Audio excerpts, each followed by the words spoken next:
Here we go again. Stalin, this time, and the Great Terror and the gulags. Now, Stalin um, was, as we've seen in the previous two clips, as I've highlighted or tried to, the fact that his regime is marked by just brutality. Um, he collectivizes the farms, and those kulaks that don't want to play ball, they're executed.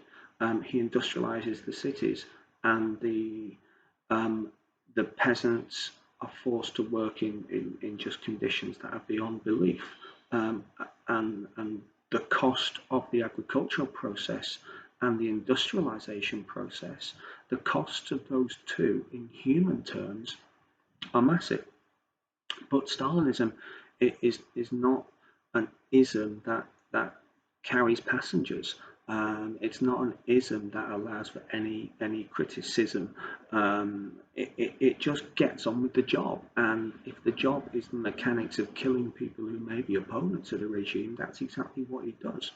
So Stalin creates a highly mechanized system of, I'm going to say death camps, but and the gulags are these death camps, these slave labor camps. They're different from the Nazi death camps in the sense that the Nazi death camps were created to get rid of Jewish people, the factories of death, because the Jews, in the eyes of the Nazis, are subhuman, untermensch. We talked about probably in New 11, and there is no place in a Nazi society for a Jew. Stalinism is far less, if you like, idealistic than Nazism. That Stalinism creates gulags for two reasons. Firstly, to take people and punish them, take them far away from the cities where they could be construed as being troublemakers. They could be some form of resistance to his authority. So therefore, take them out of the game, put them thousands and thousands and thousands of kilometers away from where they can actually cause trouble. Russia has the great advantage, of course, of being just a huge country, so this is quite easy. The second reason for these gulags is he can actually work these peasants to their deaths. He can very sophisticated calculations of how many calories they need and how long they can survive in these gulag conditions through winters which go down to -50 or negative, think of a number, and probably get colder, that they're going to die in the winter time. So he's got a number of months where he can work these people literally to their deaths. And when I say to the deaths, once they are dead, they're still useful to Stalin, because as part of the industrialization process, I mentioned the fact that he created roads. Now, in these conditions of, we'll call it permafrost, where the actual conditions rarely rise above 0 degrees, so therefore the earth never becomes soft enough to dig foundations. So Stalin would have literally paved over, not paved, tarmac, that's an English word, asphalt, that's the one. He'd have literally gone over. The road of bones is literally skeletons of Russian workers asphalted over to make roads to these inhospitable places where often resources could have been found. So the gulags are these horrific places of evil, of exploitation and massive amounts of cruelty, where any form of opposition went. So when we say opposition, it could have been political opponents, it could have been cultural opponents, it could have been opponents within the Communist Party. Because remember, if we go back to the start of this, Stalin emerges in the Communist Party because he's an administrator, he's a pen pusher, he's a file shuffler. So he emerges in the Communist Party and is successful in taking over from Lenin because he's able to manipulate Trotsky into a bad position. And Trotsky is one of the victims of this process.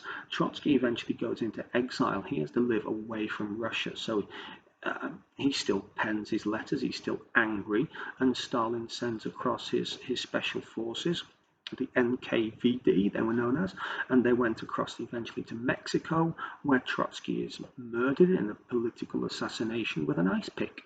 So Stalin does not allow for criticism. That terror is that anybody at any time can be dobbed in to the NKVD, to the secret police. They could disappear in the night and they will never be seen again. So this idea of dobbing in, of informants, anyone that criticized Stalin, anybody that wrote anything against Stalin, then he deals with them in a way that a paranoid, schizophrenic dictator would deal with anybody, with brutality. So if they're not sent to the gulags, they're just assassinated. They're imprisoned. Moscow and Leningrad, the two big cities in the country, house many political prisoners. Many of these political prisoners are put on show trials, right? That's another important term, where they are charged with these bizarre crimes against the Russian state. And bizarrely, they all plead guilty when they're charged with these crimes. They're conspiring with Germany, conspiring with America to undermine communism, and they plead guilty because they basically feel that their families will be persecuted if they did anything else. And these great show trials in Moscow are evidence that Stalin is putting to death and eliminating these people that seek to undermine his great program of reforms for the Soviet Union, the USSR. So over the course of the 1930s, there's a number of massive trials in the Soviet Union where leading ex-Leninist supporters who initially did support Stalin over Trotsky are put to death. They know too much, therefore they cannot be allowed to stay alive. It's that simple. So this cult of terror wages right through Russia, and they describe these purges against people who may be critical of Stalin, who maybe even just think the wrong thing or are being dobbed in. So they could be academics, they could be writers, they could be journalists, they could be musicians, they could be sports people. It did not matter. If they're not singing Stalin's tune loudly enough, they die. One such example is Sergei Kirov, who was massively popular in Leningrad, was a reformer, was ambitious to make things better for the Russian people. When he made a speech at a meeting, he got a round of applause that Stalin figured was too applausive. It was too popular. Therefore, Kirov met his death very soon afterwards. And of course, Stalin didn't miss the opportunity to make the most out of this guy's assassination, because he was killed by enemies of the regime. So at Kirov's funeral, Stalin makes the speech and says, "Oh, what a tragedy," knowing full well and good that he was the guy behind it. This guy, Stalin, nasty piece of work. But again, can we say it worked? No opposition. He stays in power. He's a paranoid schizophrenic man who killed 27 million people, so ultimately strengthens but also weakens the country.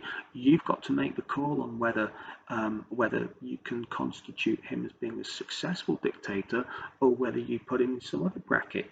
Certainly, if you compare his work to Hitler's, very different. Stalin, far more brutal, far more from a numbers point of view, far more destructive. Hitler, from an ideological point of view, with his hatred of the Jews, very different. But that's almost a clue, a window into our next unit when we look at Holocausts in the 20th century. So, again, oh God, 9 minutes this time. Really sorry.